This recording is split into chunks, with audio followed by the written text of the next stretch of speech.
O'ylov massiv Sangorod kelganimizda, Yashnobodskiy rayonida uyimizda mana shunaqa tupikoy ko'chada kirib kelganinglar to'g'ri uy.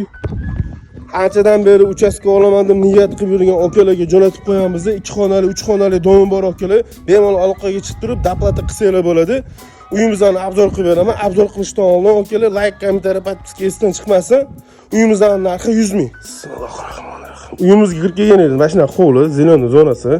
Uyimizda 5 xona. Tez obzor qilaman. Akalar vaqtimiz yetmaydi. Uyimizda общий 3,5 sotu, hammom oshxonasi отдельно. Застройщик akalarimiz uchun ham zo'r variant deb bilaman. Nima aytsanglar, uyimizning bu yog'idan boshqa mahallaga yo'l bor. Bemalol 2 ga bo'lib turib, 2 ta xonadon qilib sotsanglar bo'ladi. Xo'p, spalniyimiz, hammom oshxona отдельно. Bu yerdagi imoratimiz hali bitmagan. Akalar, pastdagi raqamlarga telefon qilib turib, batafsil ma'lumot olsanglar bo'ladi, uspet qilib qolinglar.